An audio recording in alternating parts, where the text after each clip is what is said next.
Hello, my name is Riley Johnson, and I'm going to be playing to you my level in our game. Let me just pull it up real quick.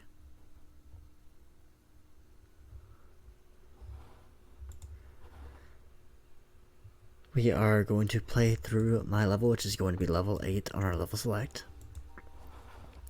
Here we have a room that is unlit.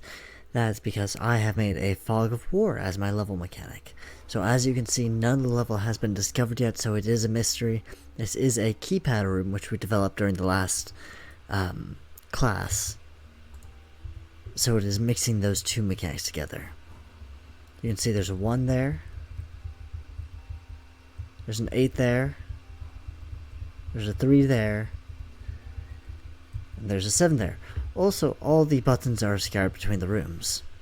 Now, it might be hard to remember these 4 numbers, so in case we need to try again and have multiple trial and error attempts, we can always look back at all of the numbers. If you press the control button, you can zoom out to your map view and look over the level. Pressing control again snaps you back to the character and locks you back in. You can move while your camera is unlocked as well. This doesn't cause any issues, but it is a less pleasant viewing experience, so we'd recommend you play it this way. Alrighty, so now that we have all the numbers, let's go ahead and solve the level, shall we? 1.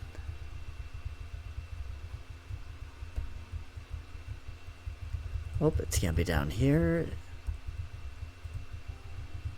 7.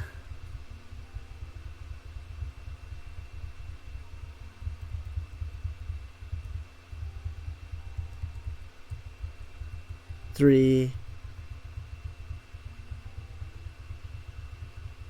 And 8 for the last one there. Oh, and we cannot forget to press enter. That will unlock the door and allow us to go to the next level. We escaped. That was the level. I hope you enjoy. The rest of the team is going to present their levels now, and I hope you enjoy those presentations as well. I've been Riley Johnson, and thank you for watching. Hi instructor, my name is Dominic Woods. I am with Team AFK, and today I'm going to be playing for you our cryptid version 0.21. And I'm going to go ahead and showcase to you my level. So when you're going into the game, let's go ahead and let this play real quick. And you know what? I'm actually going to go ahead and turn down the master volume. I'm actually, sorry, not the master volume. I'm actually turning on the music volume, So that way you can actually hear me talk. But we're going to go ahead and hop into the level select, and we're going to choose level 5. That is the level that I had created and play tested. For this level, let's go ahead and hop into here. For this level, I am demonstrating a stun mechanic, and I'm going to be demonstrating it through the rock BP and the auto spikes that was created by Antonio Martinez. So, going to play through this real quick. I'm just going to need to collect this key in order to exit this level. So press E, and I can see that there's an enemy right there. So I'm going to end my turn, since I actually ran out of turns. Yep, I can't move anymore. And you can actually see that there is an enemy right here, so he's actually come at me. So a lot of feedback we got from our last game was that people wanted to be able to hurt the enemy, stun him, whether he was walking on spikes or if we were throwing rocks at him. So I went ahead and implemented that in both our auto spikes and in our actual rock BP. So I'm going to go ahead and demonstrate that to you. We're going to go ahead and time this correctly because you want the enemy to just walk directly on the spikes. We're going to go ahead and walk, and you see right there, he took a step right when the spike went up, and it actually showed in this little print string right here, enemy is stunned. So I'm going to go ahead and make a run for it since I have this opportunity. And I'm going to go ahead and end my turn. And you actually see he's not moving this turn because he was stunned. The next part of this mechanic was collecting rocks to give yourself ammunition. Because if I press Q, and you look in the top right corner, I'm actually running out of rocks. So I have all these rock or BPs placed around the map so you can actually go ahead and collect them. And I'm going to go ahead and actually do a quick playthrough of this level. So you can actually see right here is stunned. It looks like the enemy, or we timed it in a way where the enemy stepped onto the spike once again. and he actually trapped himself. So we're going to go ahead. You can actually see he's still stunned right there. Alrighty, let's go ahead and collect these items. You see he actually went through the spike this time. He actually didn't get stuck on it. And I'm going to go ahead and end my turn. I don't think I can actually open the store quite yet. I can. Because there's a lot of enemies right there, I'm going to opt not to do that. And I want to be able to play through my whole level without dying. Most players might decide to go ahead and do that, but because I know how my level works, I'm going to show you the shortcuts, so don't tell anyone. But I'm going to go ahead and collect this other key. And you know what? I'm going to see if I don't have enough keys for this door, so I need to go and collect some more. So I'm going to end my turn. I'm going to go ahead and escape. Takes me right back to this first room. So, since I showed you the auto spike, you see the message that says, hello, success, and it said, it's stunned. I'm going to go ahead, end my turn right here, even though I have all this movement still left. I don't want to actually get attacked by the enemy. And you can actually see, he actually stays blue until your next turn. That is just to show how long the duration is. For the remainder of the turn, he should just stay that color until his turn comes, basically until his next turn comes. So right there is stunned. The auto spikes is a little different. I actually have to go back in there and fix it. But I should have got that rock when I had the chance. But you can see we're actually heading to this room, and I should just have enough. Looks like I am missing a key. Oh, and looks like they did get a little jam right there, but that's okay. That is something I can fix in the feedback. Well, for the most part, that is my level, Professor. You can see you can actually go ahead and stun enemies, you can shoot rocks, you can collect rocks. The auto spikes actually stun them. The players in this level, they're going to be jumping back and forth between different vents in order to collect all the rocks that they need in order to move forward in their level. Once they collect all the rocks, they should be able to complete the level, get all the rocks. Once they collect all the keys, and especially the key in this little secret area here, they should be able to go to that little purple door, which it goes ahead. Oh, let me go ahead and end my level for you. Which goes ahead and actually unlocks them to the next level. Thank you for watching, Professor. If there's any feedback you have, go ahead and shoot me a comment, message me. I'll be more than happy to answer your questions. Thank you so much. Have a good one.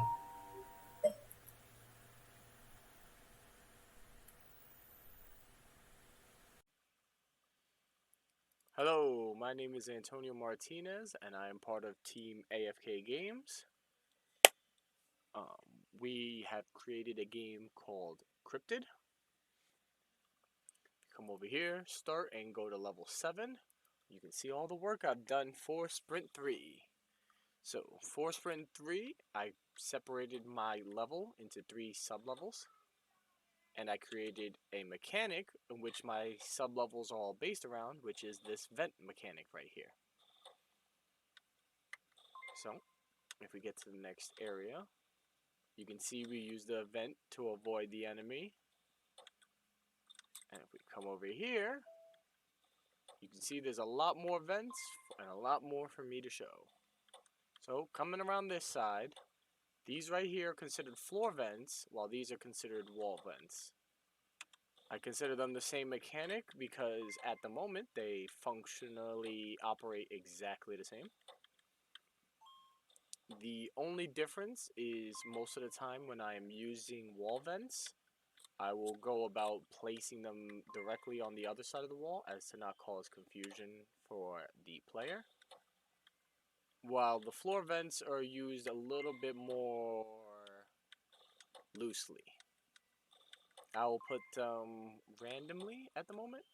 Well, not randomly, but in different places of the map that seem random. That's the better word for it. And that is because at the moment I did not get the time this sprint to add the arrow mechanic that would show where they are leading to.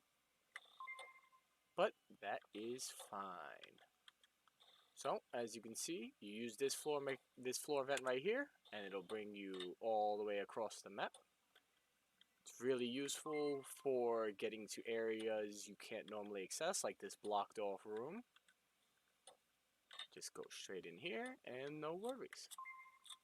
It's also useful for escaping the enemy, who can take us down in one hit if we're caught by him. I will show that in a minute after I escape this area. Coming out here, and we're going to go over to the next area. Alright, now here in the final sub-level, as you can see, when you're using a vent, it plays a 1-second animation that raises up the grates for you to go in. The grates and frame are just basic cube meshes. And the sound effect for both the wall vent and the floor vent are shared at the moment. I didn't think that they would need a separate one, but when I add in the arrow mechanic for the vent, it should have a different sound when you go to activate the arrow. Coming through here, we're just going to come around and collect this last key. See, now that he spotted me, I'm kind of in a bad spot. If I was to just use this vent, I would instantly die to him. Actually, here. Now that he's caught me, that is my lose con for this level, but don't worry. As you've seen, we can use the vents to maneuver around him perfectly. So, one last time here in this level, we're just gonna come around here, waste some time so he can travel around, and come back this way. Oh no. What will I do? As of right now, the enemies can't use the vents, so it makes it perfect. But I'm thinking about implementing a second AI that's around the same size as the player, that when they have vision of the player, they will actually be able to still follow the player through the vents. Maybe just not as fast. So coming around here, as the vents can be used to dodge the AI and to get further in the level, they can also be used to dodge the trap mechanics in the level. So instead of just sitting here getting hit by this cannon, which would hurt me, and let me grab that health pack right here. Don't want to die again. We can just come through here and come over. Or instead of risking my life on these auto spikes, just go right over that. And let's say I no longer have access to an area, because, you know, the floor just disappeared. I can just use the vent, go back over, and here we are. And here's our win con for the level.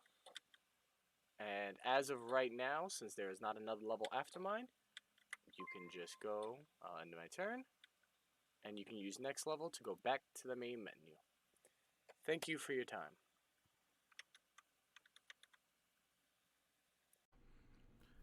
Hello, my name is Jerry Story. I'm on Team AFKGames. Our game is Cryptid. I'm going to be going through my mechanics for Milestone 1,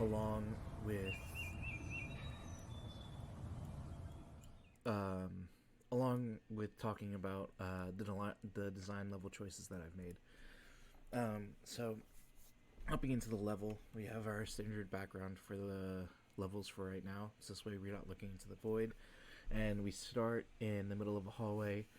Ideally there would be a door here. We haven't quite got around to making a door for each level that the player will basically seem like they come through to start each level.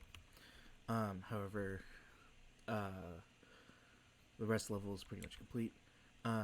Starting off, you can see 2 closed doors, a floating key, and a coin on the right side of the screen. I did this way the player has an idea of like where they want to go, after they've explored the other half of the map. So going down, you can see all the traps along with the AI here, who's going to follow the player right off the start, which should have the player be a little bit panicked and having them think a little quickly. This goes to one of our design pillars, which originally was avoidance. We since changed it. However, the AI chasing the player is still really important to the feel and overall design that we wanted to go for. As you can see, his lights change back. He's standing over an auto spike, so it'll slow him down a little bit. And the player can go over here, look at this vent, and teleport. Seems that I accidentally bugged it a little bit. Must not have set the other vent. Easy enough though. I can just stun him real quick.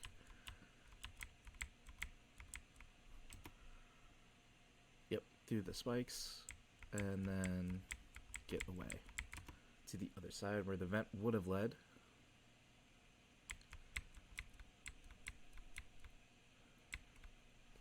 To where the key is. I wanted something in each room, which is why there was a coin and a cherry in the other one. Although I haven't really lost any health, and it's kind of hard to lose health in this specific level. I wanted something to be there. It also adds to the points, which helps a lot to just making the level a little bit more fun to play. Something a little bit for the player to pick up. Here, once again, there's a teleporter, which also seems to not have picked the right tile to go to, but that's alright. Because you can just walk over as well here.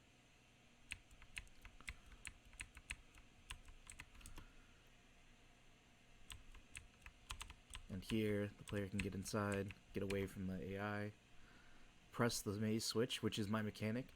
So what the switch does is it takes some of the walls from the enemy, or sorry, from the floor, and basically moves them to, or changes them into floors, and some of the floors will change to walls. I'm going to keep passing my turn until he goes past and walks down the hallway.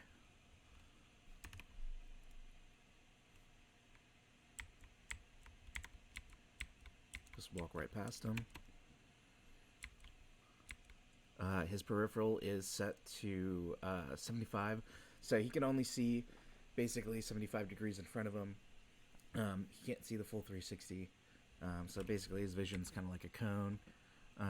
That's for balancing reasons, along with the door, which is right here where it opened up. Originally, the two walls were at the edge of these walls, and then, as you can see, these two rooms also got filled in with shorter walls to kind of signify, like, these are interior walls, they're a little bit shorter.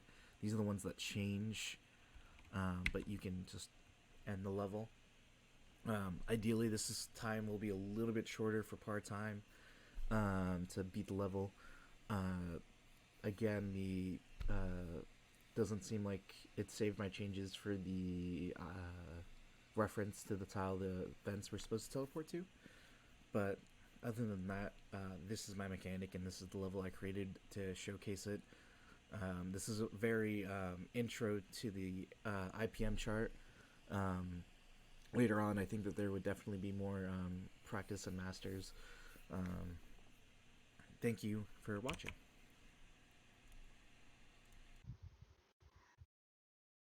Hello, my name is Elliot Klassen, and I'll be showcasing AFKGames Cryptid. I'll be giving you a good idea of how my mechanic works as well as my level, and that's going to be for our current version type Cryptid underscore V.0.21. I'll give a quick heads up if you hear any baby noises in the background. I'm currently moving. We're staying in my in-laws house. Um, so I kind of am restricted with the amount of noise I can control. But to start off, just to kind of preface what's going to be shown, my level is level 4. There's still a couple bugs and fixes that we need to have for our game. Right now I have that bottom left widget for the eyeball, and it's supposed to work a certain way, but like I said, there's some bugs associated with that need to be fixed for our next sprint, but it still kind of works here and there. So the overall theme for my level is supposed to be sneaking, just like every other part of the level or the game, but I kind of want to invoke that kind of idea that you're moving through vents and stuff like that, and you're in like a dilapidated kind of mansion, and there's flickering lights because these hunters aren't really the owners of this house. They're kind of just going through it because they found that you're maneuvering through this place. And the layout is constructed in such a way that makes it so that the mechanic can show you, well, maybe some of these enemy AIs won't exactly be moving in a forward and back fashion. Maybe they'll be moving around a certain object, or they'll move in a figure 8 kind of motion or something like that. And I'll show that off here. For now, these AIs, they move from point to point, and there's only 2 points. There's the one at the opposite end of this hall and the one closest to the character on this end, and they'll alternate back and forth between the two that are here. The one on the right is meant to walk towards you, the other one is meant to walk away from you, but that's the initial position that they'll start at, and the footprint vision is supposed to give you an idea that they're on their way back from wherever destination that they're going to, and then they'll continue moving in that fashion. Now, if they stray from that because they see you, you can also see the footprints associated with their redirection, so that you kind of know they're coming from there. They'll be going back onto their track, and then along their way towards their next nav point. And I'll show that here. So I added a widget to turn the screen green, changed the widget in the bottom left to white to show you that something's going on. See, that's one of the bugs that we have right there, that the availability is currently unavailable, which it's supposed to remove the availability widget as well, but currently that's what we have. That's something that's kind of interfering with my code and another teammate's code, but that can be fixed later on in the next sprint. But it'll show right here, and currently it's on cooldown for you to use it, but it's active currently, and you can see that by it being printed on the floor. So if I were to end my turn, they'll continue to print. Another one of the bugs is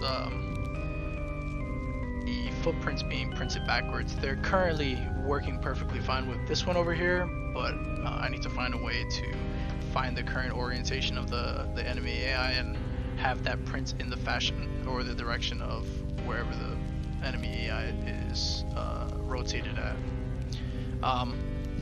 But I'm gonna go ahead and move ahead with this. This enemy is about to turn around, and I need to move away from them. So now you can see where he deviated, where he was going to pursue me, and now he's back headed in his direction. So that's some good information for me to know. So now I know that I can move behind the enemy AI without getting caught. There we go. Move my way up the staircase since I collected my key. And now, this is another example of the enemy AI moving around the object instead of just walking between 2 points. In here, the enemy AI is walking between 4 points, and I want to see that they're walking in some kind of clockwise fashion or counterclockwise fashion, or if he's seen me, or if anything has changed. So I think the footprint vision helps out a lot there, and I can activate it here after the 5-second delay.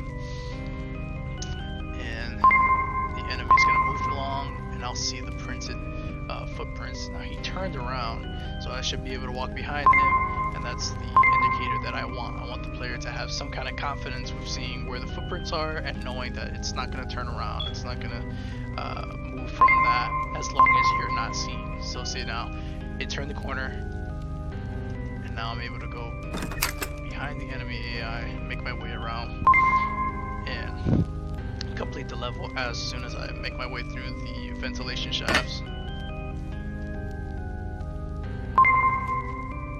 And the vents are not created by me. That's another teammate, Antonio, that created those, as well as the end door frame that you see here. They just actually help a lot with the aesthetic that I was going for.